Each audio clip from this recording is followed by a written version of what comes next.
Tengo el placer de estar acompañado por tres importantes narradores peruanos y, como siempre hay que decirlo, desafortunadamente muy desconocidos del lector colombiano por las razones que se han reiterado tantas veces del problema de la distribución de los libros en América Latina. Las ferias del libro, evidentemente, son una gran oportunidad precisamente para descubrir, leer y acercarnos y escuchar a una serie de voces que de lo contrario desconoceríamos totalmente.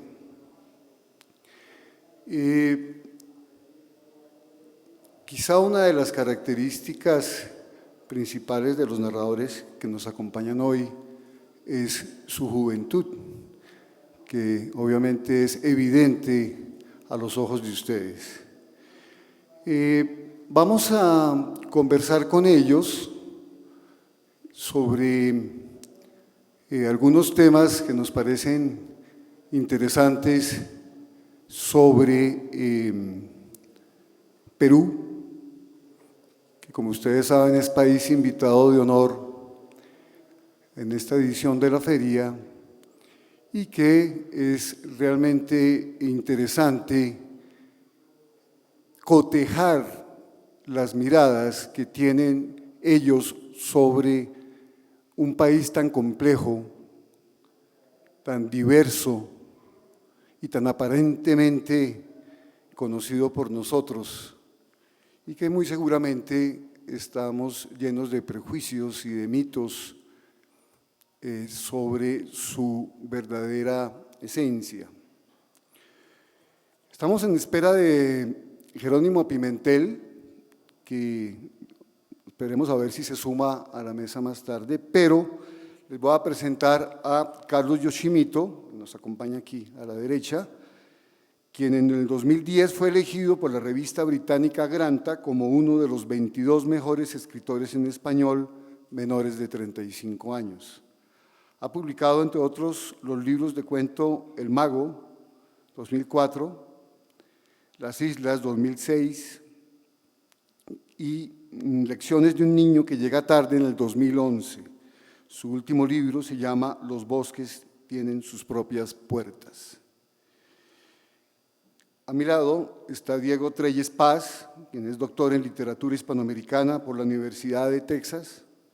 Entre sus libros resaltamos Hudson, el Redentor, El circo de los escritores asesinos, Vio, su última novela, y una antología de cuento latinoamericano con el particular nombre de El futuro no es nuestro. Tendremos oportunidad de comentar con Diego esa antología. Y a mi izquierda está Alejandro Neira, escritor y diplomático. Es autor de los libros de cuentos Peruanos Ilustres, 2005, Peruanas Ilustres, 2009, ganador del cuarto premio de novela breve en el 2012 de la Cámara Peruana del Libro en Lima, con CIA, Perú, 1985. Bueno, entonces, para dar inicio, quería, si quieres empezamos por Alejandro, ¿te parece? Quisiera que nos comentaras tú cómo es este Perú del presente, este Perú que aparentemente está creciendo económicamente, que se ha vuelto un destino turístico muy interesante, que tiene una marca Perú, que tiene una gastronomía que se ha resaltado tantas veces, que ha salido de una terrible época de violencia, en fin, un Perú muy complejo, y quisiéramos oír tu idea del Perú que estamos viviendo. Muchas gracias, Guido. Y bueno, en primer lugar, para mí es un gusto estar aquí compartiendo mesa con grandes amigos. Yo, como soy diplomático, tengo que hacer siempre una reserva de que no estoy aquí en mi condición de diplomático, porque si no tendría que decir que el Perú está creciendo económicamente, que el Perú es un país con una gastronomía maravillosa y todo lo que sabemos que hace el Perú uno de los mejores países del mundo. Entonces, como tengo que decir eso también, voy a decir la parte no diplomática. Yo creo que el Perú ahorita es un país que está viviendo una época compleja, casi una transición. Y para hacerlo yo no es bonito hacer una autorreferencia, pero a mí sí me interesa ver cómo nos ven los otros. Por algo, en parte soy diplomático y tengo un último libro que se trata de cómo nos ven en la ficción, tradiciones de otros lugares, cómo nos ven los norteamericanos, cómo nos ven los europeos, porque creo que dentro de todo la ficción finalmente nos explica un poco quiénes somos. Y veo, bueno, el Perú más allá de lo que pueden ver, si es que no han ido, supongo que esperan hacerlo pronto al pabellón peruano, es un poco de eso, es un país multicultural, multicolor, con nuevas expresiones culturales, con una clase media que ha crecido mucho en los últimos años, pero que al mismo tiempo es un país que todavía, creo, no asimila bien la época de la violencia. Creo que todavía no lo hemos, digamos, creemos que es una etapa ya superada y la vemos como que hubiera pasado hace muchos años, cuando en realidad quienes incluso somos de esta generación lo recordamos y lo comprendemos y lo vivimos de alguna manera en nuestra propia ficción, recordándola, reviviéndola.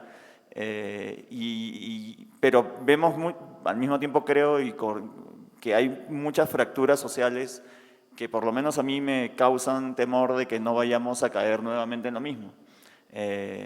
Entonces, más allá de que el Perú tenga unas cifras extraordinarias últimamente en materia económica, sí es muy...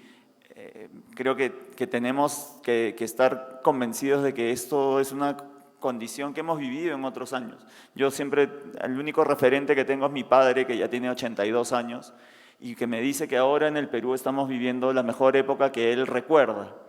Y creo que es una persona bastante lúcida todavía como para darse cuenta de que efectivamente él cree que la época que estamos viendo ahora, que conjuga desde democracia a una economía más o menos estable y una clase media creciente, es la mejor que a él le ha tocado vivir. Él que ha vivido casi todo el siglo XX y parte del siglo XXI, creo que debe tener razón. Tan mal no estamos, en todo caso. Pero a mí me cabe siempre la preocupación de que este sentimiento de optimismo y de orgullo casi digamos, que nos impide ver, nos ciega un poco y nos impide ver que muchas de las fracturas sociales que hemos vivido y que han causado cosas como la violencia siguen ahí. Y bueno, yo en todo caso sí soy un funcionario público y trabajo para eso.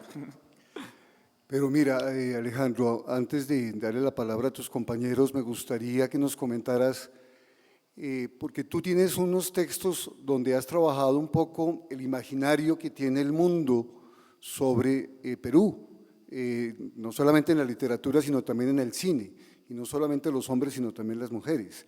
De tal manera que me gustaría que nos sintetizaras un poco cuál es esa deformidad que ven, o cuál es ese exotismo, o cuál es esa versión peruana que tiene Occidente. Sí, eso es muy curioso. A mí es una deformación que me viene desde niño de ver esto que ahora se está poniendo de moda, de ver cómo nos ven afuera. Cada vez, y es absurdo, ¿no? Si descubren que el peluquero de Neymar, un jugador brasileño, es peruano, inmediatamente sale en el periódico. Si se descubre que el perrito que tiene Obama, sucedió además, se filtró la noticia que el perro de Obama era un perro chimo, un perro peruano. Y de inmediato se crea una suerte de orgullo por el Perú que antes no existía. Eso ya de por sí creo que es interesante. Pero esto dentro del Perú. Pero desde fuera hay una mirada que sigue siendo de alguna manera condescendiente, creo, con el Perú, con el latinoamericano en general puede ser, pero con el peruano en particular como esta imagen exótica, ¿no? No creo que nos la libremos, ¿no? Porque Perú es Machu Picchu, Perú es los incas, Perú es algo exótico, donde ocurren cosas raras, donde hay algo muy cierto que es todos los peruanos somos feos, que como ven es realidad, y todas las peruanas son lindas, cosa que también es más o menos cierto. Pero es una constante curiosa que a mí me ha pesado leyendo todos. Las peruanas es un personaje maravilloso, mágico, es la que lleva las riendas, y bueno, como está el gobierno ahora, en realidad se traduce en la verdad, creo. Es como que la mujer es la que lleva los pantalones. Y al mismo tiempo hay esta otra imagen que aparece en el imaginario del canon occidental, quizás es un poco pretencioso decir eso, pero que en obras que he encontrado que nos ven, bueno, que se recuerda la época de la violencia, y se ha escrito mucho sobre el Perú en la época de la violencia. No solo quienes estamos aquí hemos escrito, no solo los peruanos han escrito mucho sobre la época de la violencia, sino también desde géneros de thrillers, espías y realidad se ha escrito muchísimo sobre el Perú en la época de la violencia. Pero no deja de ser, y quizás ahí podríamos incluir hasta el propio Vargas Llosa con su Luituma en los Andes, esta mirada de que lo andino, ¿no? Que el Perú en general y el peruano es algo exótico, ¿no? Es algo extraño, algo misterioso, maravilloso, mágico, donde puede suceder cualquier cosa, incluidas las peores cosas que vivimos en la época de la violencia. Y bueno, habrá que esperar unos años más, presumo yo, para ver. Como lo bueno normalmente no es que llame la atención, no creo que el Perú se convierta en digamos, en escenario de una novela muy interesante en los próximos años. Habrá que ver más allá de que lo que vivamos en la política peruana diariamente sea casi ficcional, y presumo se seguirá escribiendo de eso. Creo que no hay mucho material ahora en este Perú positivo como para sacarle, ¿no? Pero sí es interesante ver esta evolución en la imagen del Perú, ¿no? Me interesa mucho y seguir estudiando, ¿no? Bueno, le damos la bienvenida a Jerónimo Pimentel, que es esencialmente poeta, autor de varios poemarios, marineros y boxeadores, y Frágiles Trofeos. Su última publicación de La muerte de un burgués tiene también relatos, La forma de los hombres que vendrán, por Matías P. Delgado, La ciudad más triste, de la que hablaremos en un rato también, y su último libro es Al norte de los ríos del futuro, es una novela de ciencia ficción, sí. Aunque hablaremos de los géneros, porque decirle que es novela quizás sea discutible, ¿no, Jerónimo? Bueno, le damos la palabra a Diego Trelles para que nos comente cuál es su mirada sobre ese Perú. Muchas gracias, Guido, muchas gracias por venir y a escucharnos. Pues yo tengo con el Perú una relación bastante conflictiva. He vivido casi la mitad de mi vida fuera del Perú. Estuve 11 años en Estados Unidos, vivo ahora en París. Me sorprendía mucho una cosa que estábamos comentando el otro día, un grupo de peruanos casi con una especie de risa triste, ¿no? Nos contaba que alguien estaba en una combi o en un bus y estaba muy lleno, y la persona que estaba atrás tenía que pagar y el cobrador estaba adelante. Entonces la persona que estaba atrás no tenía cambio y pasaba el billete, iba de mano en mano, llegaba el cobrador y regresaba el vuelto, ¿no? Y nosotros nos podíamos pensar que eso no sería posible en el Perú, ¿no? Que eso es casi ciencia ficción, que a la mitad algo hubiera pasado, ¿no? Entonces, yo creo firmemente que lo que está ocurriendo ahorita en el Perú, ese crecimiento económico, lo vistoso de su gastronomía, de sus atractivos turísticos, van directamente en contradicción con la realidad de, por ejemplo, un sueldo mínimo que es de $260 al mes, ¿no? Y que no es fácil pues moverlo para ayudar a los trabajadores, ¿no? Entonces, de alguna manera yo creo que el Perú en este momento está en una situación especial, en el sentido en que macroeconómicamente los números y todo aquello apunta a que somos pues un país realmente de las maravillas, ¿no? Del crecimiento y de la igualdad. Y yo creo que es un poco, se podría matizar eso porque las mismas fracturas sociales que crearon la violencia en el Perú, que tanto nos desangró, se mantienen. El racismo, el clasismo, todo aquello que nos ha enfrentado como nación se mantiene. Y bueno, mi última novela, Bioy, habla un poco de eso, ¿no? De la violencia desde los años 80 en el conflicto interno, la violencia en la dictadura de los 90 con Fujimori y lo que es la violencia ahora en el Perú, que es, sin llegar a los límites de México quizás, se podría decir que es un narcoestado, ¿no? Yo, como dije al inicio, curiosamente siempre escribo sobre el Perú, aunque mis novelas no pasan necesariamente en el Perú, siempre está la mirada presente sobre mi tierra, ¿no?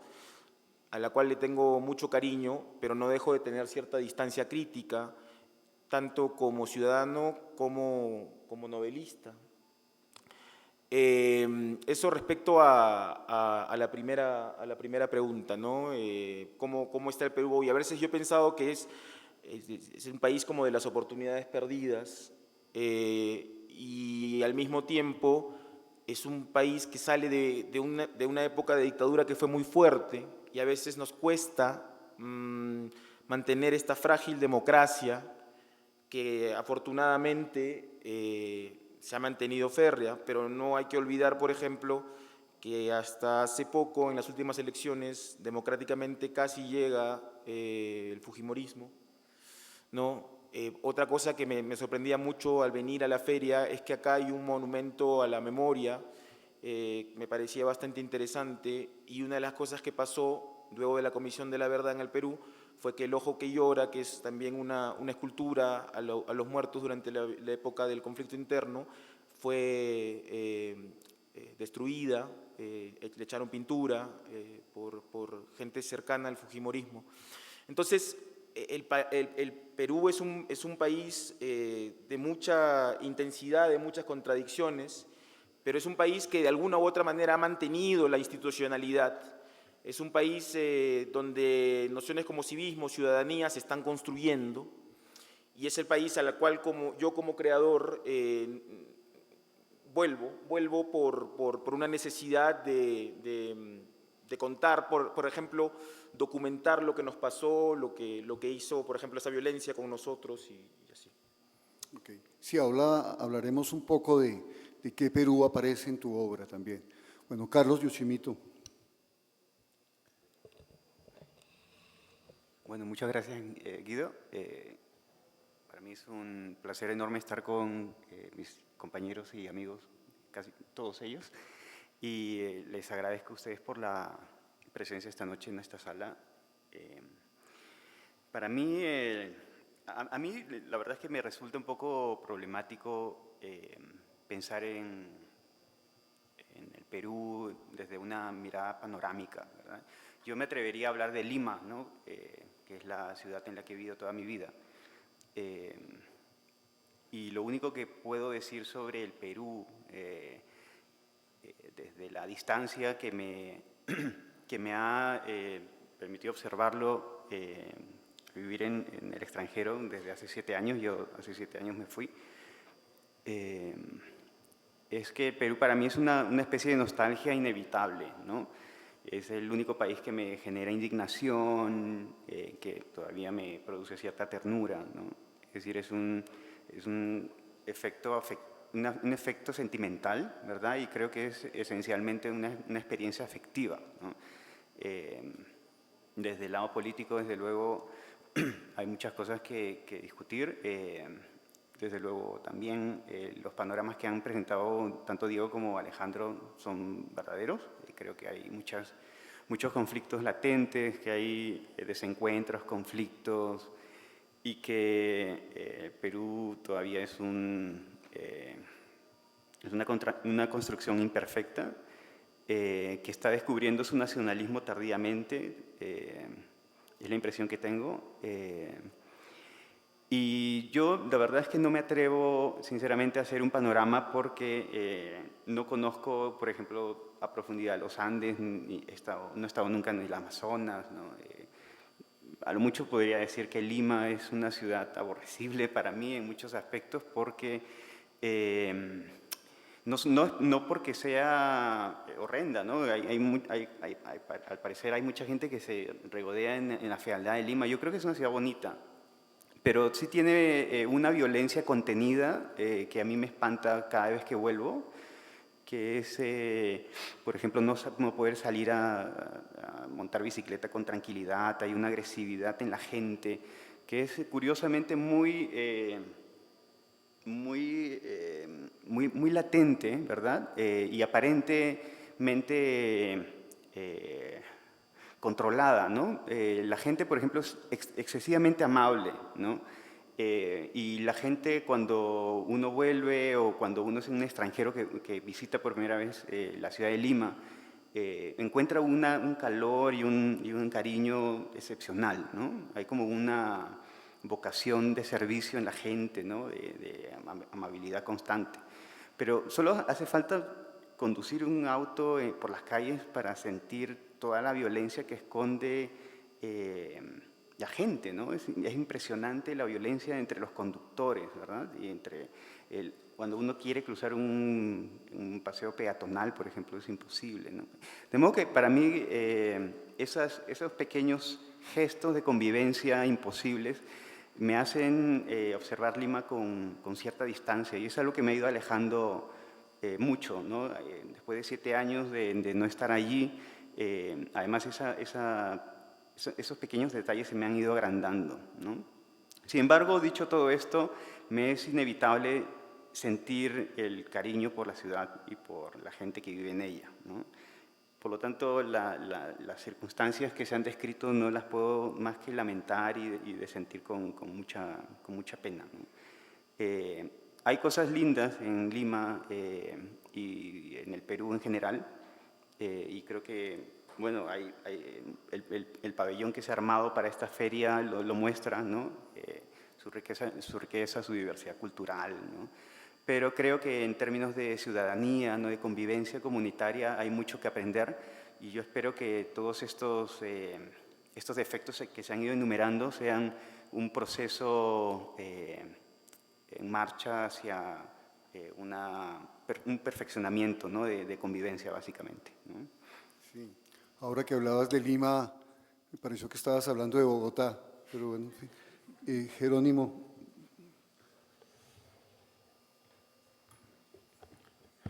Bueno, primero les pido disculpas por la tardanza, es un percance en la movilidad.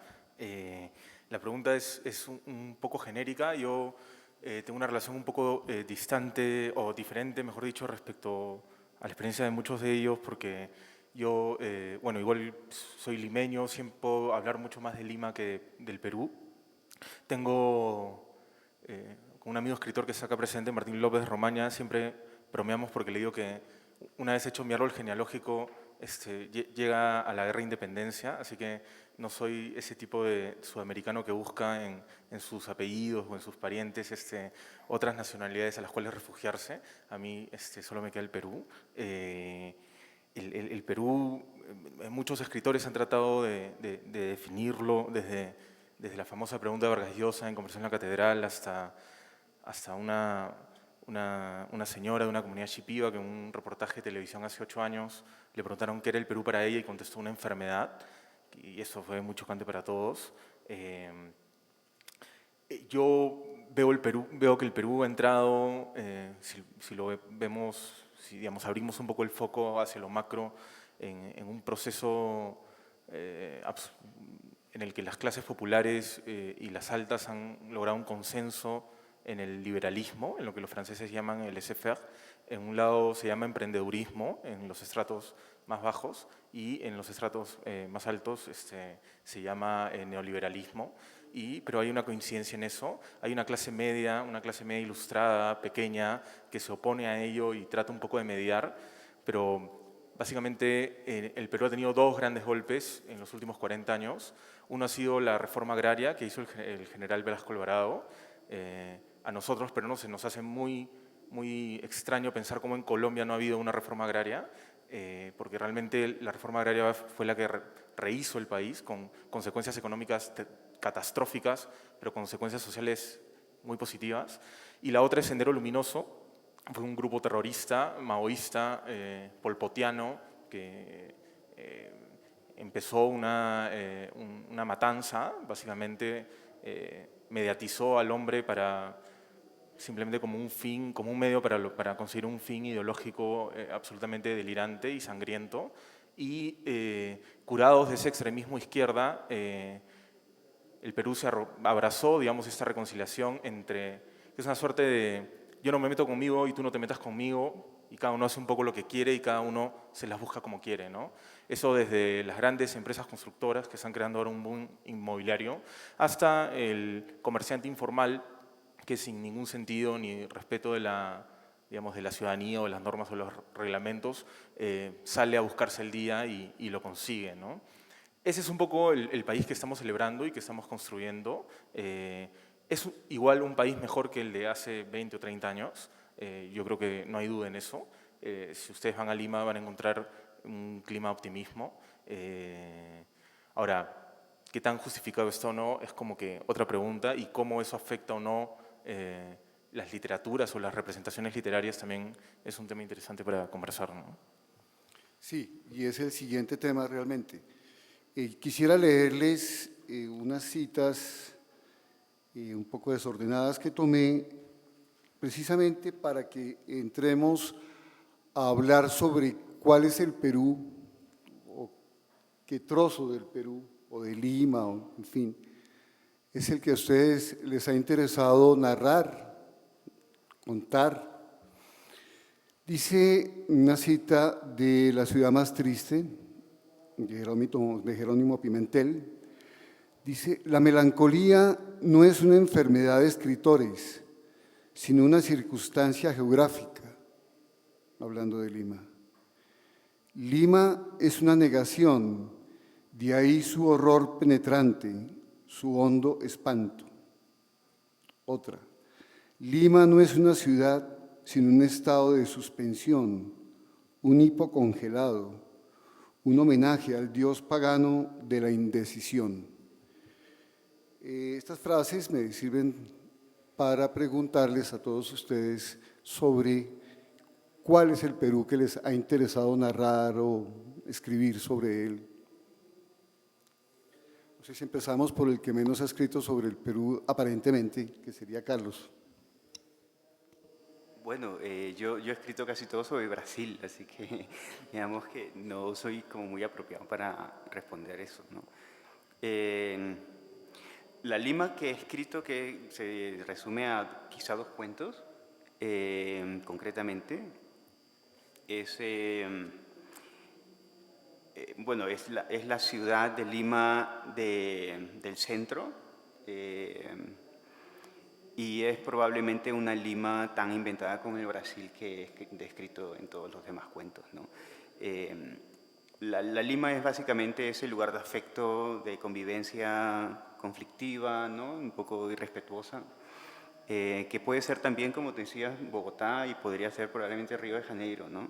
Y en ese sentido, mi Lima, cuando existe en la ficción, es tan ficcional como cualquier otro espacio que creo que vaya a crear, ¿no? Precisamente porque no me interesa centrarme en los aspectos geográficos, en la identidad de la ciudad, ¿no? En lo que puede transmitir a sus personajes, sino más bien a la inversa. Creo que los personajes definen un espacio que con mucha seguridad es Lima, ¿no? Pero a la que no reconozco, ¿no? y parto del hecho inevitable de que yo también soy Lima, ¿no? Es decir, mi modo de ver el mundo, el modo de sentir, ¿no? De indignarme, de enojarme con Lima, de quererla, ¿no? Conflictivamente, también es ser parte de Lima. Y creo que eso se centra sobre todo en las conductas de los personajes, en el modo en que interactúan ellos en la ficción, ¿no? Pero digamos, esa idea que yo asocio mucho con la literatura realista, ¿no? Urbana, de tener que localizar una acción, ¿no? una historia en un lugar específico, ¿no? Con coordenadas concretas, para mí no es tan significativo, ¿no? Creo que me centro muchísimo más en los personajes, en las historias, en las atmósferas de sus relaciones, y que probablemente esa Lima que yo he vivido y que he observado está ahí, pero no de un modo explícito, ¿no? Correcto. Diego, por favor. Bueno, yo creo que en los 3 libros que he publicado, Lima está presente de distintas formas y también la política está presente de distintas formas. En Hudson el Redentor hablo en específico de un barrio de Lima que se llama Magdalena del Mar, que es el barrio donde yo crecí durante la época de la dictadura fujimorista. Magdalena representa quizás el microcosmos de lo que está ocurriendo en el país y digamos que es cercana a algunos autores que hablaron de Lima y que me influyeron de alguna manera. Uno de ellos es Osvaldo Reynoso, que estuvo acá presente en la feria con un libro muy importante para nosotros, fundacional para el realismo urbano y esta poética donde la jerga se funde con la narrativa poética, ¿no? Que es Los Inocentes Lima en Rock. Quizás también cercano a algún libro como Los Cachorros de Vargas Llosa, ¿no? Es esta visión de cómo la generación en la que yo pertenezco fuimos creciendo durante una época tan dura que fue la de la dictadura, ¿no? El segundo libro, El Círculo de los Escritores Asesinos, que se publicó 5 años más tarde, quizás también habla de la Lima un poco nocturna, ¿no? Es una historia de un grupo de escritores que matan a un crítico literario. No lo matan metafóricamente, sino lo matan en serio, lo cuelgan. Y entonces tiene este componente policial y también hay ciertas menciones, porque es un libro que está formado por pies de página y tienen una forma enciclopédica, pero en algunos pies de página hay alusiones directas a las matanzas de los penales durante la época de Alan García. Entonces la política está metida de manera oblicua, si queremos. Y Bioy habla también, pero más directamente de la violencia, ¿no? La violencia política. Hace un ratito Jerónimo hablaba de el fanatismo de Sendero Luminoso, ¿no? Yo trato en Bioy de documentar un poco lo que fue la violencia política, tanto del lado de Sendero como del lado de las fuerzas militares, ¿no? De los paramilitares también. Y mi acercamiento a Lima en Bioy es básicamente el del lugar que está más bien alejado de la parte del Perú donde se mató mucha más gente, ¿no? Estos ciudadanos invisibles. Entonces, mi relación, yo sí, a diferencia de repente de Carlos, sí hay una geografía que se nombra, sí hay una voluntad documental. No diría que lo que hago es un realismo, porque de hecho en algunas partes ese realismo es puesto en cuestionamiento con escenas que más bien remiten a la extrañeza, pero Lima sí es una parte capital de mi narrativa, ¿no? Alejandro, por favor. Yo sí tengo una obsesión por los peruanos y por las peruanas más que por el Perú, que están en los títulos, además de todo lo que he escrito hasta ahora. Yo no me había dado mucho cuenta de eso, pero cuando empecé a escribir, y casi todos los cuentos que he escrito son sobre personajes peruanos de ficción que han hecho algo extraordinario, grandioso, pero que nadie los conoce justamente por ser peruanos. Entonces, siempre he tratado de burlarme de mí mismo en primer lugar y de la peruanidad. Porque por un poco lo que contaba, ¿no? Siempre hay personajes muy delirantes que he encontrado que son reales, ¿no? Entonces, el humor para mí es fundamental para comprendernos a nosotros mismos, porque más allá de la seriedad que tenemos aquí, nosotros sabemos burlarnos de eso trágico que nos ha pasado. Y eso para mí es, bueno, entre personajes que he usado, bueno, es un peruano que fue campeón del mundo, pero de fútbol, cosa que es absolutamente imposible, en los años 30, y el tipo se hizo pasar por otro para jugar por Italia, en fin. Una peruana que ella sí existe en la realidad en nombre, por lo menos, que es Alexis Amore, que es la reina o la princesa inca del porno, que vive en Estados Unidos y es un ícono del cine porno en los Estados Unidos. El personaje existe. Y así por el estilo, tratar de hurgar entre esos personajes un poco delirantes y que llevan en sí mismo la carga del drama cotidiano y que al mismo tiempo son capaces de superar eso, que no son desconocidos y que terminan teniendo una cuota de humor, ¿no? Y lo otro que sí es la novela que es Cia Perú 1985, que es una parodia también de una novela de espías en el año 85, que es uno de los peores que yo recuerdo, por lo menos. Era niño, pero lo recuerdo muy claramente, porque era el terrorismo, era la hiperinflación. Y sin embargo, pasaban cosas tan duras como que a mí me pasó que un compañero de colegio que vivía frente de mi casa lo mataron a su papá porque era policía. Y sin embargo, pasando todas esas cosas y esos dramas familiares, cotidianos, porque la violencia igual sí la veías, yo siendo un niño la leía en el diario, o sea, no era que efectivamente, lamentablemente nos dimos cuenta en Lima de la violencia más cuando empezaron a haber atentados y ataques en Lima mismo, pero creo que sí era bastante consciente, pese a ser un niño, de que había algo que estaba mal en el país. Y sin embargo, y la crisis económica era una cosa absurda, ¿no? En el régimen de Alan García creo que tuvimos uno de los récords, o si no, está en el top 5 de los récords mundiales de la hiperinflación en la historia. Y sin embargo, esperábamos el día sábado porque eran los programas cómicos. Había un programa en particular, Risas y Salsa, que hacía burla de todo lo que sucedía. Y parodiaban al ministro de Economía, que salía diciendo algo así como que: señora, no compre carne, la carne hace daño. No compre carne, le va a hacer mal. ¿No? Leche, no encuentra leche en los supermercados porque no había leche, no había nada, no encontraba la gente comida en los supermercados. O sea, no sé, la leche también le produce indigestión. No tome leche, señor, no tome leche. Tome agua, coma pan, eso es lo único con eso va a sobrevivir, ¿no? Y ese era el ministro de Economía, ¿no? Que supuestamente daba esos consejos al peruano, ¿no? De a pie que vivía ahí.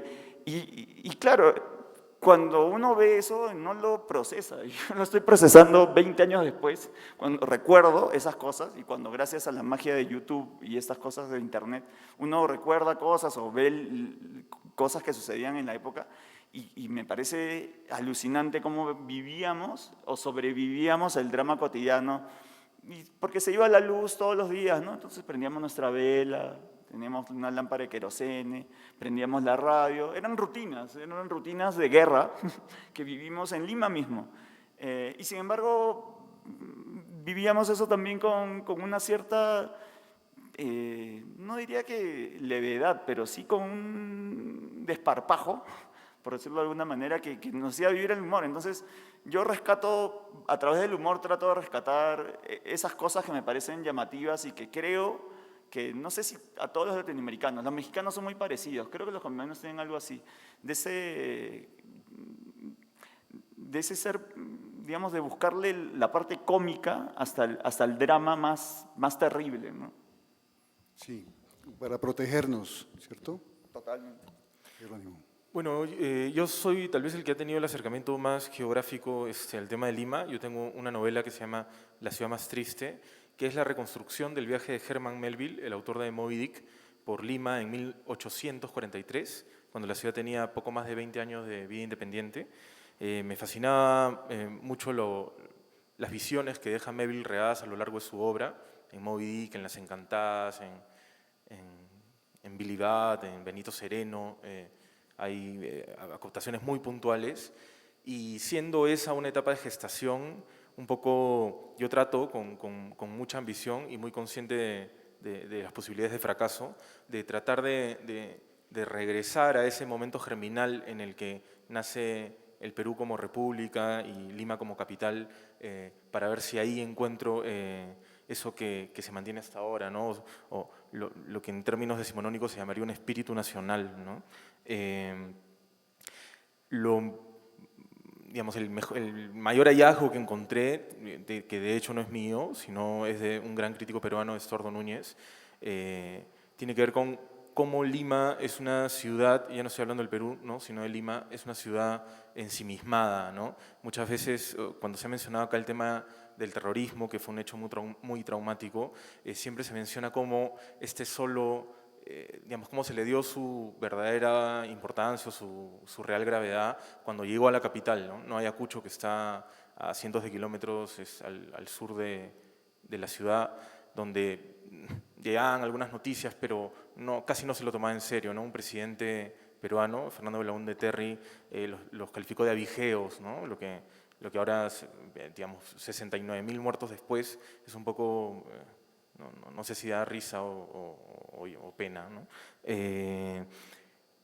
Ese ensimismamiento que notó Darwin en sus viajes y que notó Humboldt cuando pasó por acá, creo yo tiene que ver con que Lima es una ciudad rodeada de infinitos, ¿no? Es una ciudad que tanto al norte como al sur tiene desiertos, unos desiertos que compiten con los mesopotámicos, con el menor índice de lluvia por año. Por eso cuando llueve acá, ustedes van a ver como todos los limeños vemos el cielo como si estuviésemos viendo el hielo por primera vez, por citar a García Márquez. Al este y a oeste tiene el Océano Pacífico y la Cordillera de los Andes, que también son infinitos, ¿no? Yo, conversando con muchos amigos, siempre les hago la pregunta: si tú haces una línea recta de Lima hacia el Océano Pacífico, ¿a dónde llegas, no? Y bueno, no llegas a Japón ni a Australia, ¿no? La línea, tienes que recorrer la mitad del mundo para llegar a Nueva Zelanda, ¿no? Realmente no hay nada al otro lado, ¿no? Entonces yo creo que ese condicionamiento geográfico, y aquí tengo el riesgo de ser determinista, de alguna manera condiciona un espíritu o una forma de ser limeño que consiste en verse a sí mismo, ¿no? Es una cosa muy ombliguista, ¿no? Por eso yo lo que propongo siempre es tratar de reinventar la ciudad, ¿no? Reinventarla literariamente, ¿no? En un poema, ya no en la novela, que publiqué en mi primer libro que se llama Marinos y Boxeadores. Se los voy a leer porque la poesía no se puede parafrasear. Trata un poco de aniquilar a la ciudad, ¿no? Es breve. Lima ha muerto. Calles, quintas, vidrios, sacos, niebla, sombra, miel, todo ha muerto. Desangradas han muerto las miradas que se cobijaban como un tumulto bajo periódicos en una noche sin lluvia. Mangueras, jardines, lilas, cercos y manicomios. Como huyendo, la ciudad entera se depositó en un girasol.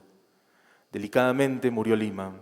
Vasos y botellas, mozos, putas, camiones, barriadas, cisternas, luces, patios. Lima murió en una batalla lenta que no estaba preparada a rendir. Un casco mal hecho, un traje de campaña que se desgaja al roce de los árboles. Eucaliptos, pinos, cedros, caobas, algarrobos. Bajo la luz del sol, rezando oraciones en los pechos de las niñas, señores elegantes y mendigos mutilados murieron soportando la noche más fría de la que se tenga memoria, negándose a vomitar bilis, rastrillando nombres irreconocibles en el piso. Lima ha muerto pomposa, como una señora noble de la que se espera oír sus últimas palabras.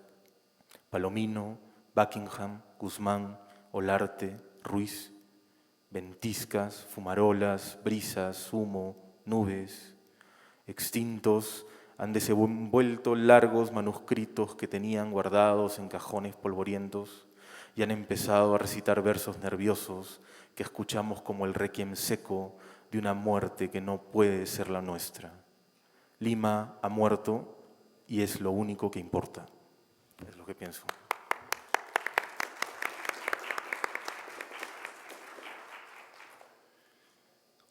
No es raro constatar que cuando llega un escritor colombiano a otro país de América Latina, le preguntan de manera inmediata que si escribe realismo mágico, o si es heredero de García Márquez, en fin.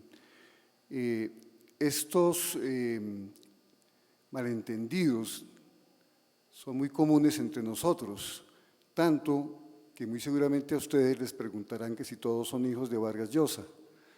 Me gustaría que nos comentaran muy brevemente cuál es esa tradición personal que ustedes, a las que ustedes estiman y han construido con la literatura peruana que les antecede. Carlos. Bueno, sí, yo tengo claro, aquí entramos como a la discusión recurrente sobre la tradición nacional, ¿verdad? O si la tradición es ubicua, ¿no? Si no tiene una geografía específica. Yo tiendo a pensar que en la práctica me oriento hacia la segunda alternativa, ¿no? Que las lecturas que te construyen provienen de todos los espacios, ¿no? Que no te limitas a una tradición que ha sido escrita, en este caso, por autores ya no limeños, sino peruanos, ¿no? Mis referentes son sí, diversos, provienen de muchos países, ¿no? No solamente de la literatura, sino también de otras artes. Pero tengo, sí, y este es un pequeño vicio nacionalista, creo, la sensación de que hay tradiciones nacionales que se construyen de modo tal que transmiten una especie de ADN. Jerónimo dirá luego que soy un determinista, pero creo que hay una especie de ADN, ¿no? En los escritores que provienen de una tradición nacional, no necesariamente en términos de forma, sino de algo más vago que yo, poco imaginativo, he llamado autoestima, ¿no? Esa es la única posibilidad que, por ejemplo, encuentro yo para explicarme la vigencia, no ya a partir de hechos excepcionales, sino en cierto volumen estadístico, en la presencia de escritores que han asegurado la supervivencia de una tradición fuerte a lo largo de la historia, ¿no? ¿Por qué Argentina? ¿Por qué México? ¿Por qué Chile? Sobre todo en la poesía, ¿no? ¿Y por qué Perú, no? Y no Ecuador, no necesariamente Bolivia, ¿verdad? Creo que hay allí algo fundamental, ¿no? Hay algo que proviene tempranamente y que hace que un escritor contemporáneo escriba con mucha más libertad y con mucha más soltura, ¿no? Es inevitable que un escritor peruano escriba con la autoestima, ¿no? y también con la pequeñez, ¿no? Y por lo tanto con la exigencia de la sombra de Vargas Llosa, no solamente de Vargas Llosa, sino de Arguedas, de Martín Adán, ¿verdad? Yo me voy hacia Ricardo Palma, ¿verdad? Creo que hay como un peso histórico que hace que se transmita de algún modo fantasmal, ¿no? Faulkner tiene una imagen bellísima, ¿no? Él dice que la lectura es una especie de polinización, ¿no? Eso yo lo he ido desvirtuando un poquito de su contexto, ¿no? Cuando a él le preguntaban si lo había influido Joyce, decía no, pero es posible que escribamos en la misma sintonía por una especie de polen, ¿no? Y yo creo que hay algo de ese polen, ¿verdad?, en las tradiciones nacionales, ¿no? Probablemente tenga que ver con que precisamente por nuestras inevitables estructuras nacionalistas, ¿no? Crezcamos leyendo, sobre todo todos los que continuamos escribiendo y leyendo ya en la edad adulta, generalmente nos iniciamos leyendo en la escuela, ¿no? Y las escuelas se configuran a partir de estos rasgos nacionales, ¿no? Yo empecé leyendo Por ejemplo, recuerdo una primaria, una selección de la generación de 50, ¿no? Y en cierto modo ese fue mi primer contacto con la literatura, ¿no? Y creo que probablemente esa sería una explicación muy sencilla, ¿no? La segunda que propongo, que es esta especie de polinización histórica, es un poco determinista en efecto y tal vez es mágico-religiosa, ¿no? Pero yo la encuentro en muchos momentos intuitivamente correcta, ¿no? Bueno, yo voy a prolongar un debate que con Carlos tenemos desde hace 1 año y medio, y lo voy a traer acá. En realidad yo creo que es básicamente un matiz. Yo creo que me parece que la figura de la polinización es correcta, pero también me parece que tenemos que cuidarnos de un pensamiento que en efecto yo llamo determinista, en el sentido de que no explica, por ejemplo, la aparición de alguien como César Vallejo, ¿no? O sea, César Vallejo no se explica por González Prada ni Chocano, ¿no? Ni tampoco se explica por su contacto con las vanguardias europeas que no tuvo, ¿no? Y aún así publicó Trilce en 1922, ¿no? Otro efecto, en teoría adverso, digamos, sobre valorar las tradiciones nacionales, consiste en que esas literaturas que tal vez no vemos tan ricas o tan fructíferas como, bueno, Carlos ha citado a la ecuatoriana y a la boliviana, implicaría pensar que siempre se van a quedar así, ¿no? O sea, me parece que los alcances de esa tradición o de poner tanto peso en la tradición nos pueden llevar a error, ¿no? Contestando tu pregunta brevemente, yo sí creo que hay un efecto claro de la tradición en la formación de uno. Tiene que ver, como ha dicho Carlos, con las cosas que uno lee, con las lecturas obligatorias, las lecturas compartidas, con esa primera comunidad que uno tiene cuando se forma como escritor, pero también creo que la tradición es solo un punto de partida para saltar hacia otro lado, ¿no? Yo con Carlos en esas conversaciones siempre uso la figura de un escritor tiene la responsabilidad de construir su genealogía, ¿no? Y claro, en el caso de un peruano va a estar Mario Vargas Llosa, Miguel Gutiérrez, Osvaldo Reynoso, como ha dicho Diego, José María Arguedas, Martín Adán, Emilio Adolfo Westphalen, Jorge Eduardo Ailson, etc. Pero también deberían estar, y acá cito mis casos, Herman Melville, Walt Whitman, Derek Walcott, George Perec, Stanislaw Lem, Dostoyevsky, no sé. O sea, creo que uno tiene la peruanidad, ¿no? Creo que es una cosa que se lleva, pero también tiene la responsabilidad de ampliar ese concepto, ¿no? O de llevarlo a otro lado, de convertirlo en otra cosa, ¿no? Sí, recordaba yo para contraponer esa famosa palabrita que es tan mezquina finalmente, que es el de patria. Recordaba que alguien decía que la verdadera patria del escritor es su biblioteca. En ese sentido, por supuesto, es que uno es el responsable de escoger sus libros y de escoger su tradición, por supuesto. Diego, tú ya hablaste de Osvaldo Reynoso, por ejemplo, que fue para ti muy importante. Me gustaría que ampliaras un poco esa genealogía particular tuya. Bueno, yo estoy un poco de acuerdo con los dos en el sentido de que uno, digamos, en mi caso, llega a la literatura por el colegio, como dijo Carlos, ¿no? Todos leemos en el colegio cuentos canónicos que de Congrains, Los gallinazos sin pluma de Ribeiro, algún texto de Vargas Llosa, Reynoso, ¿no? Pero sobre construir la genealogía, digamos que cuando el mundo era menos tecnológico, cuando no había tanta dispersión, se podía leer con cierto orden. Y bueno, yo empecé a leer un autor que me gustaba, digamos, Onetti o Rulfo, y trataba de leerlo todo, ¿no? Vargas Llosa trataba de leerlo todo, pero eran esos mismos autores, justo incluso García Márquez, al que leí todo, casi todo, que hablaban, por ejemplo, de Faulkner, ¿no?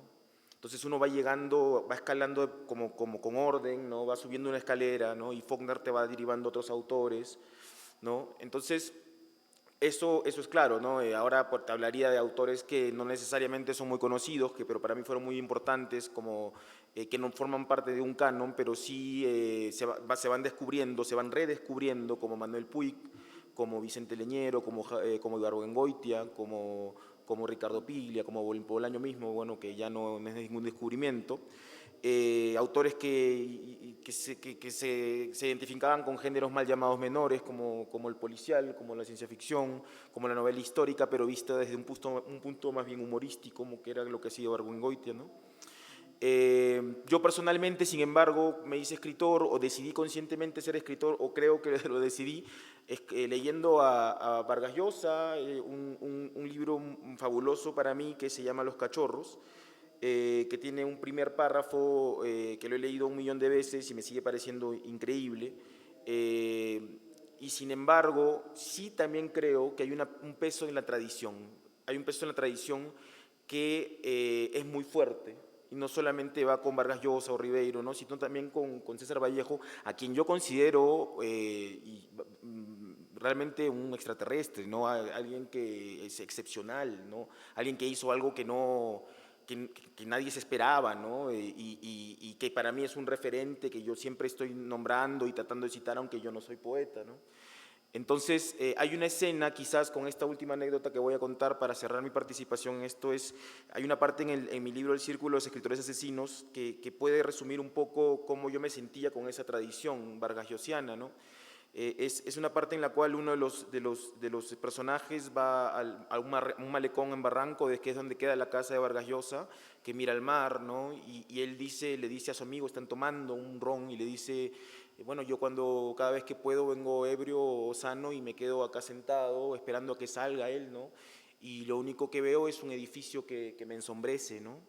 Y a veces me pongo a pensar que si es que algún día sale él, yo voy a correr a darle la mano o a golpearlo, ¿no? Entonces, quizás yo sí creo que la tradición en uno pesa y que para encontrar quizás su propio camino tiene que discutir con esa tradición, así la admire.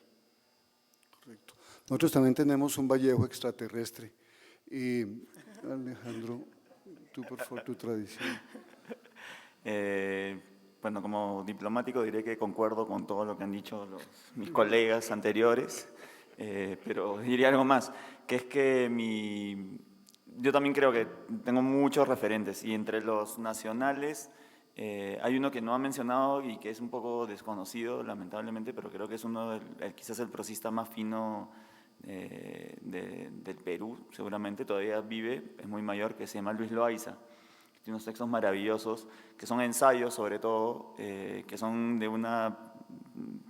perfectos, por decirlo simple.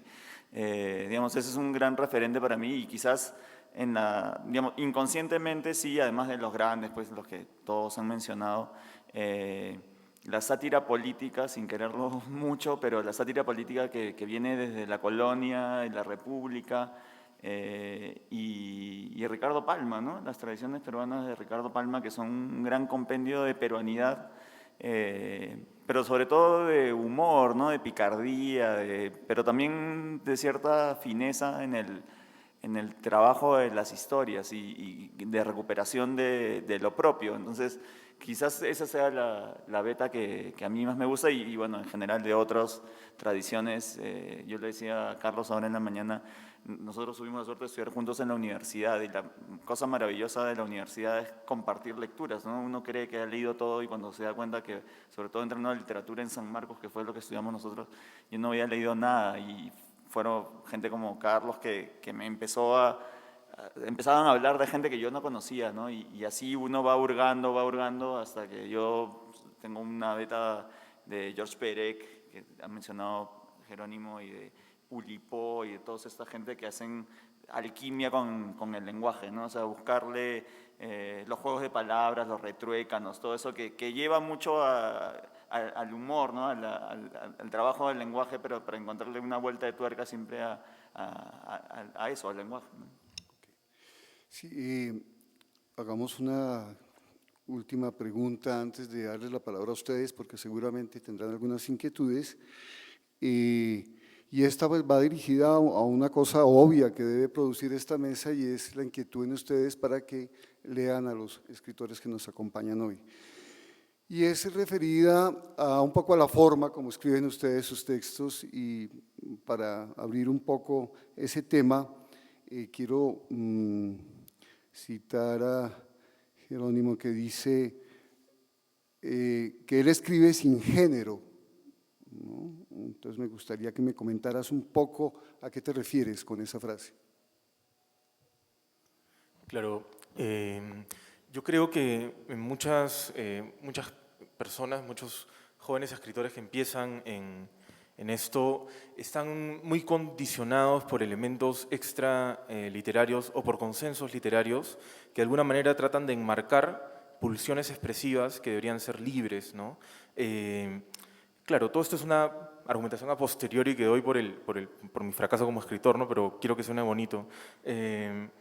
Uno cuando tiene una necesidad expresiva, por ejemplo, una anécdota, alguien te cuenta una anécdota y tú la quieres plasmar, es muy probable que trates de convertirla en un cuento o en un relato o en una novela.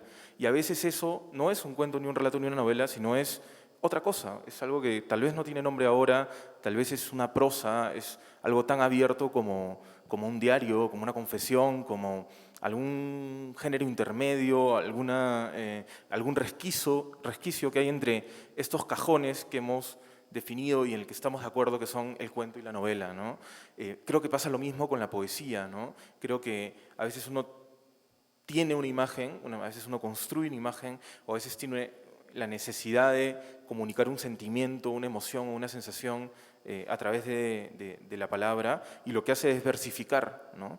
Y a veces no se necesita versificar, ¿no? A veces el texto es más auténtico, es más vivo, es más puro, si lo plasmas tal como es, ¿no? A veces sí, por supuesto, ¿no? Lo que yo, digamos, quiero aconsejar, si es que se me permite dar un consejo, es no tratar de condicionar nuestras necesidades expresivas hacia los géneros establecidos, ¿no? Porque muchas veces lo que va a ocurrir es que tengas una prosa muy lírica o tengas una poesía muy narrativa y eso está bien, ¿no? Lo que estaría mal es que uno trate de combatir ese espacio de libertad que tiene que ser la literatura para tratar de acomodarse o para tratar de conversar con la historia o porque piensa que de esa manera la comunicación con el lector va a ser más fluida, ¿no? A veces la mejor literatura es aquella que pone más trabas al lector, es aquella que le demanda más, ¿no? Porque si no, no hubiese existido Joyce, ¿no?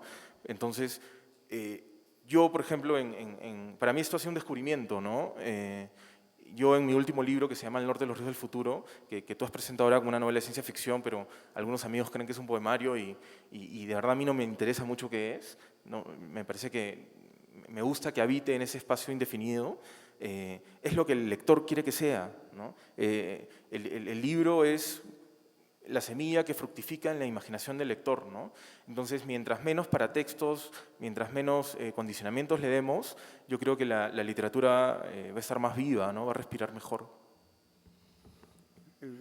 El texto busca el género y no el género que busca el texto, no encasillarlo. Carlos Yoshimito, Carlos decía en alguna oportunidad, bueno, ahora hace un ratito decías tú que precisamente esa indefinición de los espacios, de las geografías, te interesaba, y también quisiera que hablaras un poco sobre, digamos, esa prioridad tuya en la creación de atmósferas y personajes y tu pasión por la metáfora, por la creación de imágenes. Sí,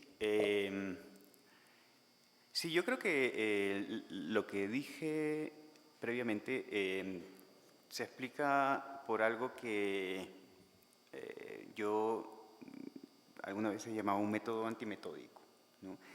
Y es sencillamente el ejercicio de la pereza al escribir, ¿no? Que consiste simplemente en intentar escribir todo lo que pueda hasta que llegue un punto en el que no puedo más, abandono aquello y luego de un tiempo lo reevalúo, ¿no? Y eso me da mucha libertad para escribir cuentos, ¿verdad? Creo que el cuento se presta muchísimo a ese método, ¿no? Si es posible llamarlo así.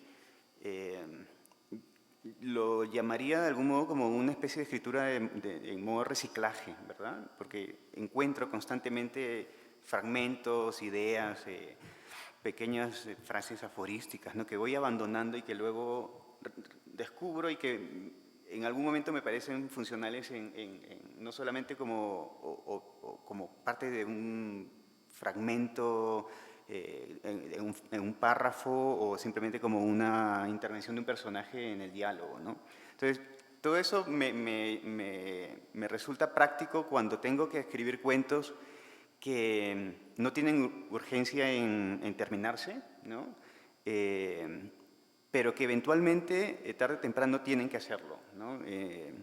A mí me ocurre precisamente el último libro que he publicado, que se llama Los bosques tienen sus propias puertas. Tienen cuentos, de hecho, que fueron escritos hace mucho tiempo, ¿no? Uno de ellos fue el primer cuento que escribí, que terminé a los 22 años, ¿no? Que estuvo ahí guardado durante mucho tiempo. Y que nunca consideré terminado del todo, ¿no? Aunque se publicó cuando yo tenía 22 años en una revista de San Marcos, ¿no? Y luego con la edad he aprendido a valorarlo un poco mejor. También el primer cuento empezó siendo parte teórica, ¿no? De ese pequeño magma que fueron las islas en el 2006, ¿no?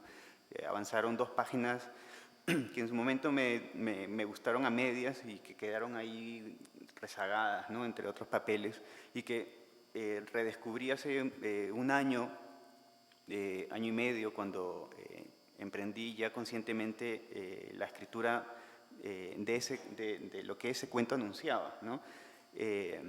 Y como ayer tuvimos una charla muy interesante con Jerónimo en un taller de cuento, precisamente, lo que me hace pensar es que esos pequeños fragmentos que voy abandonando a veces simplemente están allí esperando que yo aprenda un poco más para retomarlos y darles una autonomía, una organicidad de la que quizás en el momento no eran posibles, no eran posibles de ser concluidos, ¿no?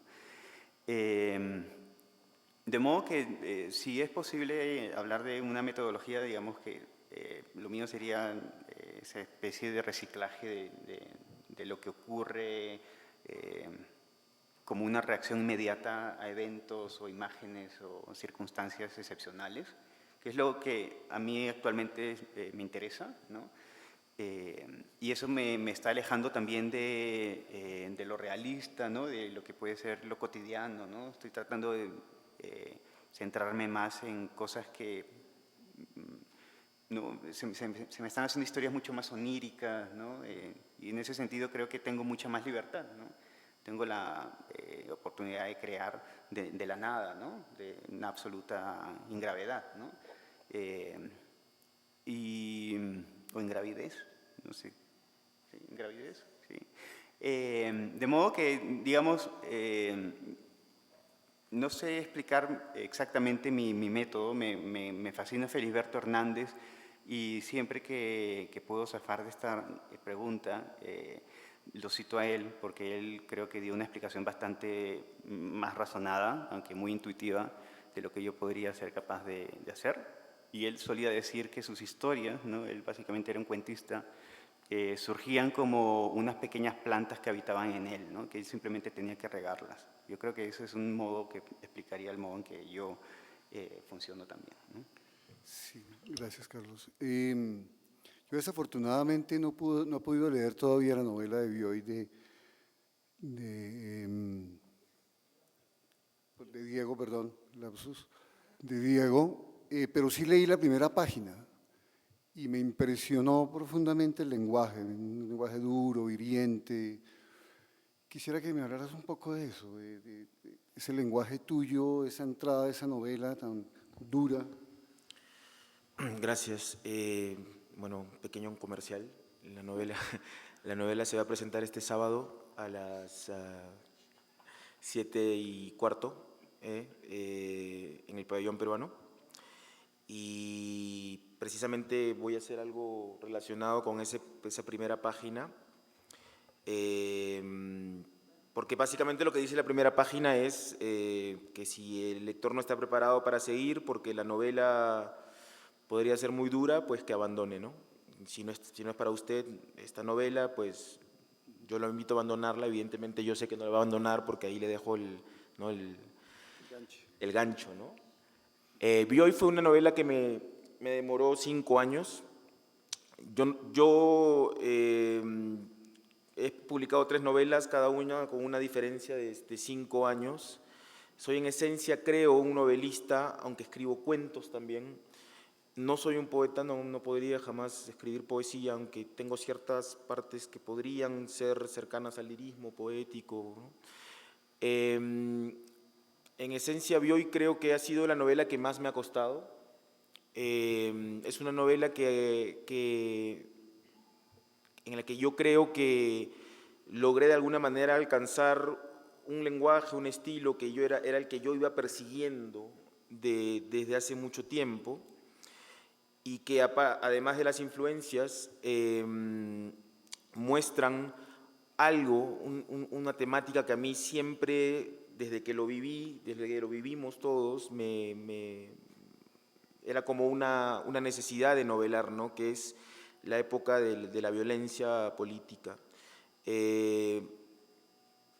Yo creo que Bioy habla de nosotros como país, ¿no? Habla de lo que la violencia nos hizo a nosotros. Y es un poco atrevida en cuanto a la técnica. Digamos, es una novela polifónica, tiene muchos narradores, es una novela que va saltando en el tiempo.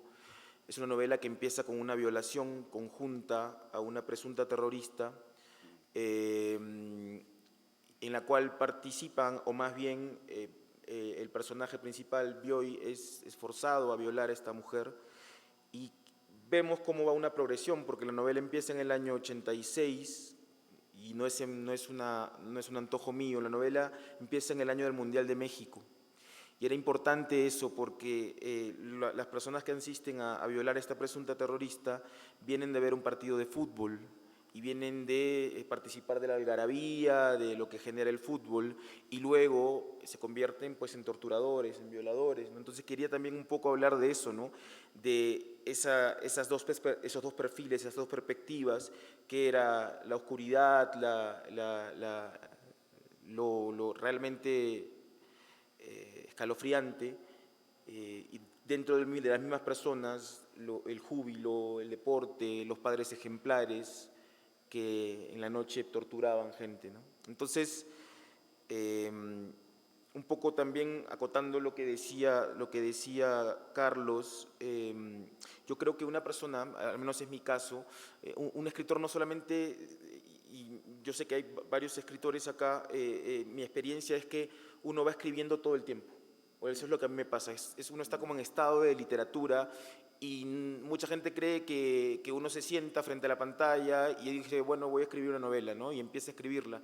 Y es más bien la vivencia, ¿no? Uno va escribiéndola en la cabeza, ve ciertos detalles, mira por debajo, y esas cosas se van acumulando y va generando la historia que va a cambiar irremediablemente. Pero para mí, por ejemplo, me cuesta tantos años las novelas, porque tengo que llegar a un estado en el cual ya estoy preparado para bajar todo aquello que tengo acumulado, y dejarlo ser, ¿no? Dejarlo parir, ¿no? Alejandro, leyendo Cia Perú, tu novela, 1985, pues uno deduce muy rápidamente que tú eres un gran lector de novela policíaca, de thrillers, y especialmente de Ian Fleming y de ese personaje James Bond, de los que muy seguramente haces una gran parodia. Coméntanos un poco de cuáles han sido, o cuál es ese tono tuyo que allí es completamente paródico, y si lo mantienes en tus otros proyectos literarios. Lo mío es un acto de sobrevivencia porque de lunes a viernes me gano la vida escribiendo memorándums, comunicados de prensa. Lo más bonito que escribo son discursos, ¿no? Para la canciller, para otros colegas, cosas que leen otros. La burocracia, ¿no? Es mi modus vivendi natural. Entonces, para mí la literatura es sobre todo, para mí como escritor es un... necesito divertirme cuando escribo. Y eso creo que cualquiera que lea lo que escribo lo percibe rápidamente, y yo me divierto mucho. En el caso de Cia, el tono era casi natural porque hacer una novela de espías en el Perú de los 80 pues era completamente absurdo, ¿no? Y hay una novela de espías, o sea, se basa en una novela real de Gerard de Villiers sobre un espía que llega al Perú en el año 85. Y claro, uno lee eso y es una maravilla, ¿no? Es como que llega James Bond y arregla todo, como en las películas, ¿no? Es un personaje maravilloso. Pero una persona real, o sea, alguien que hace inteligencia, no es así. Yo como diplomático conozco más o menos qué es hacer inteligencia y qué son los espías de verdad. No tienen nada que ver con James Bond, nada que ver con James Bond. No son rubios, altos y guapos, ¿no? Porque en primer lugar alguien que llega así al Perú evidentemente llama la atención y no podría hacer su trabajo de espía. Es absurdo. Entonces eso es un poco lo que sucede en mi libro. Es alguien que llega así, felizmente encuentra a un joven diplomático un poco inocente, ¿no? Que se van encontrando y poco a poco van descubriendo pistas, ¿no? Como no funcionan en esa época, y es cierto, además no había luz, no había agua, no funcionaban los teléfonos, el contacto que le dan a este espía era alguien de la CIA, que es Vladimiro Montesinos, cosa que es cierto, este personaje siniestro que era gemelo, mellizo, como quieran, de Fujimori en la década de los 90, efectivamente era un agente de la CIA. Entonces todas estas cosas evidentemente pues son, digamos, la realidad es siempre más absurda de lo que uno puede llegar a pensar. Y para mí, bueno, tuve un momento de suerte porque es cierto, yo soy un escritor que busco cada momento, digamos, tengo muchas ideas siempre, pero cuando sé que tengo, aunque sea 2 horas libres, que ahora cada vez son menos porque tengo que estar pendiente de las noticias y eso, pero tengo 2 horas libres que sé que puedo escribir, me siento y sé que algo tengo que escribir, no sé qué, pero me tengo que divertir escribiendo. Como me puedo divertir o viendo una película si es que pienso que no tengo ninguna idea, o leyendo, me pongo a escribir y me divierto mucho. Entonces me divierto y al mismo tiempo empiezo a buscar cosas porque digamos, me interesan cosas vinculadas pues al espionaje, todo esto. Y cuando escribí esta novela tuve suerte porque estaba en Estados Unidos, donde uno hace búsquedas y encuentra pues documentos desclasificados de la CIA, efectivamente hay cosas reales, y uno empieza a buscar cosas, ¿no? Entonces yo buscando cosas encontré justamente informes de inteligencia sobre el Perú y Colombia, curiosamente en esa época, porque no entendían muy bien qué era esto de Sendero Luminoso, si tenía algo que ver con el M-19, con los narcos. Los gringos no entendían bien qué pasaba en el Perú, no entendían, de verdad que no entendían. Entonces, es un poco eso la novela, ¿no? Y ese tono es el tono, personalmente creo que es el único que me sirve, por lo menos hasta por el momento, porque mientras siga siendo diplomático seguiré escribiendo discursos y esas cosas para poder ganarme la vida decentemente, ¿no? E indecentemente me la seguiré ganando con la literatura, espero. Muy bien, gracias. Bueno, yo creo que es el momento de escucharlos a ustedes. Si tienen algún comentario breve o alguna pregunta para alguno de nuestros invitados.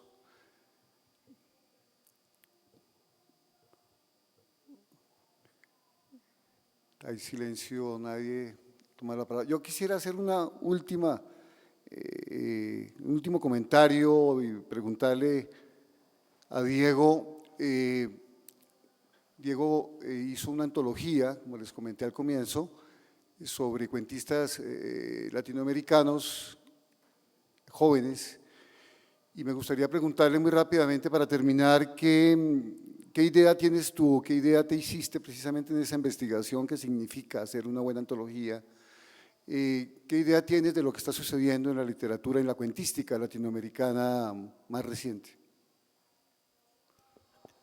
Bueno, sí, la antología se hizo, bueno, la hice en el año 2007, se llama El futuro no es nuestro. Es una antología generacional de autores latinoamericanos contemporáneos a mí, nacidos entre el 70 y el 80, es decir, durante la época más dura de las dictaduras en Latinoamérica. Y a mí me permitió, por ejemplo, conocer la obra de distintos narradores de otros países, a los cuales conocía de nombre y a los cuales me era imposible tener acceso porque si yo quería, por ejemplo, en el Perú, leer a un ecuatoriano, a un colombiano, a un paraguayo, pues no era que tenía que poder ir a la librería y comprar un libro, ¿no? Sino que tenía que esperar que uno de ellos gane un premio en España o que un gran crítico en España diga que es un escritor a leer y que sea España la que decida a qué podía yo acceder, ¿no?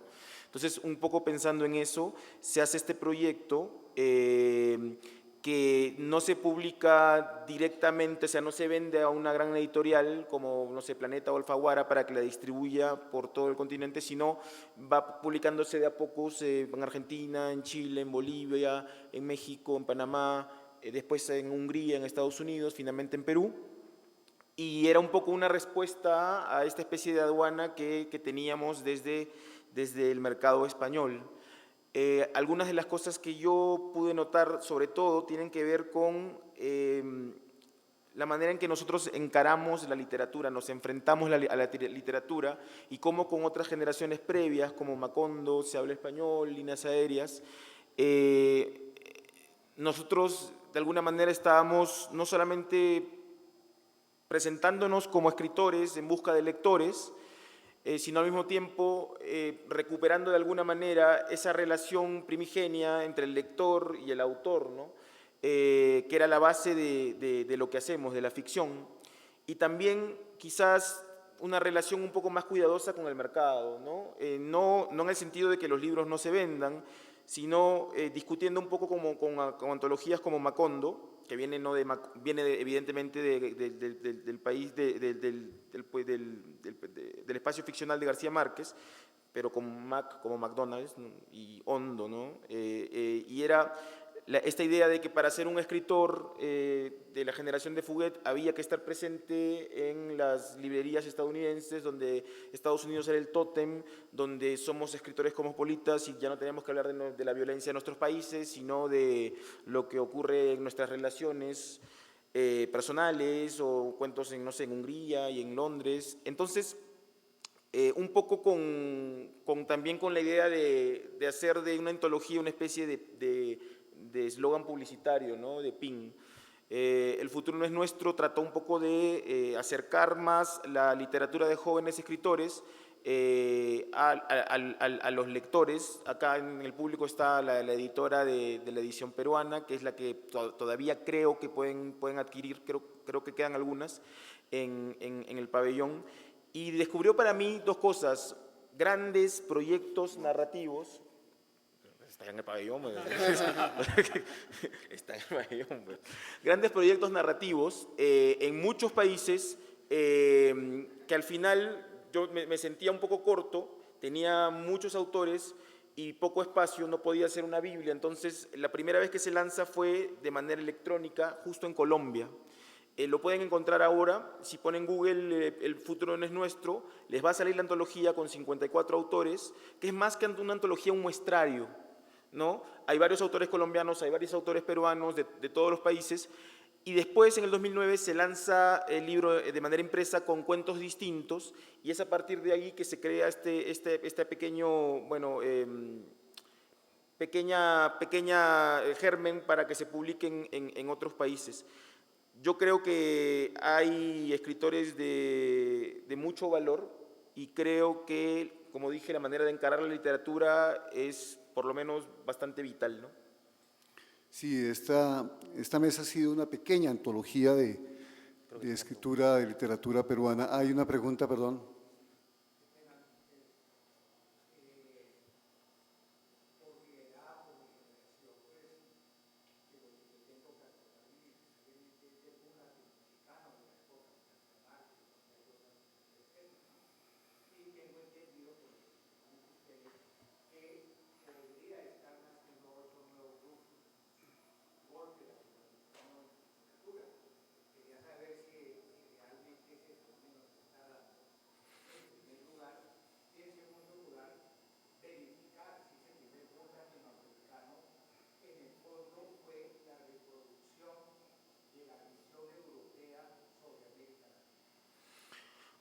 Bueno, yo en principio respondo rápidamente, si después alguien quiere responder.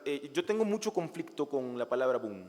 ¿no? Me crea problemas porque sí se ha hablado en la prensa, en cierta prensa en varios países, de un pequeño boom latinoamericano nuevo, y yo creo que son realidades distintas, ¿no? Cuando hablamos del boom latinoamericano, de estos grandes autores, que no eran 4, eran más, ¿no? Porque no se suele incluir a Donoso, por ejemplo, ¿no? Estamos hablando de una situación especial en la cual hay autores que tienen una ideología, al inicio por lo menos común, que casi todos viven en Europa, se conocen, ¿sí?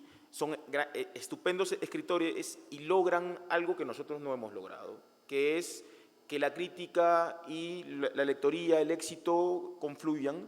Hay muchas razones de explicar esto. Hay gente que dice que fue una genialidad de un editor español, hay gente que dice no, que iba a pasar de todas maneras. Lo que sí ocurrió fue que empezaron a mirar a Latinoamérica desde fuera de Latinoamérica. Ahora, una de las cosas que decía una de las antologías, Se habla español, era que también participa Fuguet con Edmundo Pasoldán, es que ha llegado el momento, ¿no? de las letras latinoamericanas, de la novela en español, nos miran los estadounidenses, estamos de igual a igual. Y yo pienso que eso era una exageración, tanto así que Se habla español no se traduce nunca al inglés, ¿no? Yo creo que el mercado anglosajón ve por autores, nos ve por autores.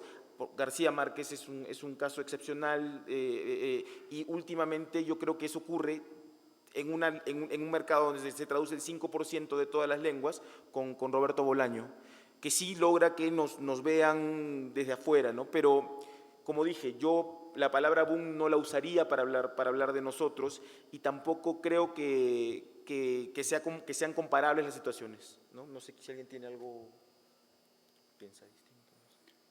Bueno, yo creo que sí hay una característica de esta nueva generación, y es la diversidad, la profunda diversidad, y creo que si hemos escuchado con atención, estamos al lado de 4 escritores que tienen una idea distinta, no solamente de su país, por supuesto, sino de lo que significa la literatura, y el ejercicio mismo de sus personalidades es completamente diverso, y eso creo que habla muy bien de la literatura latinoamericana y de la literatura peruana. Un aplauso para ellos, por favor. A ustedes muchas gracias por acompañarnos.